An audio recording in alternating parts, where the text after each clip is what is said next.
dadalhin namin si tatay sa clinic para magpa-check up. So yun, kahit maulan, tuloy ang biyahe. Huwag lang bumagyo, malakas. Okay guys, bye! Yun, nalaglag.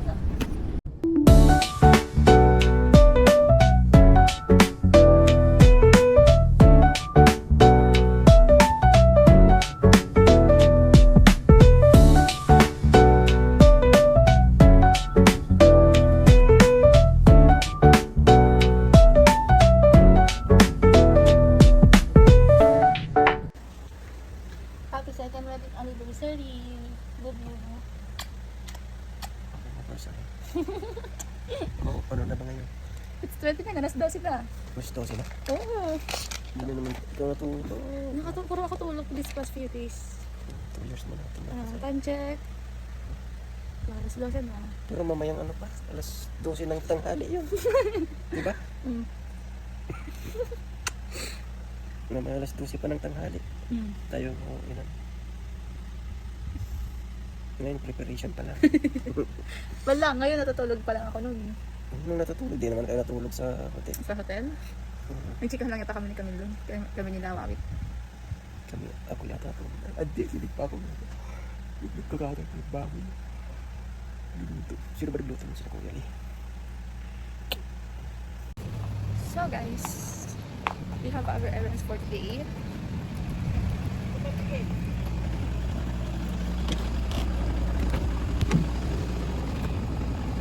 Ito lang, wala akong jacket.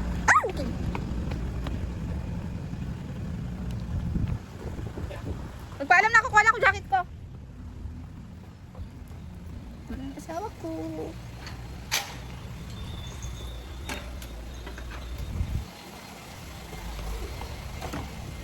Ay, andito si Uncle Yura.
Hi guys! Ayan, i-room tour ko kayo sa aming hotel for 3 days.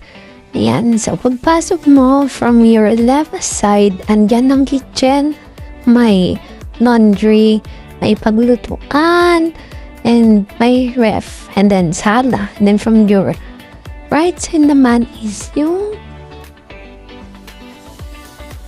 CR! Ayan, as you can see, and wag kayo eh.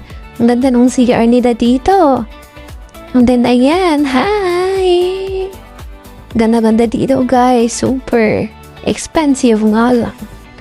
So, ayan, nakapagtanda tayo ng ating makeup. I mean, hilay lang kasi hindi naman din makeup. So, tara sa room ko. So, ayan, may dining dyan. So, hindi ko na papakita yung room nila ate. Kasi, syempre, privacy na nila yun. Pero may CR yan. May sariling CR. So, ayun yung sala. May TV. And ayun yung room ko. I mean, room namin ng asawa ko. Pero for the night, ako lang matutulog dito. So, ayan. Sorry, messy. Kasi hinayos ko na gamit ko. And grabe. Sobrang ganda ng view. Ayan yung view paggabi. I-update ko kayo yung view sa umaga. Pero sa susunod na vlog na yun, hindi ko na siya maisasama. So, dyan sa baba, yung may liwanag na yan. I mean, maliwanag. Yung may mga ilaw-ilaw na yan. Guys, 4th floor na yan. And guess what? Kung nasa ang floor kami, nasa 11th floor kami ng building. And medyo nahilo ako kasi parang narula ako sa heights. So, yun lang.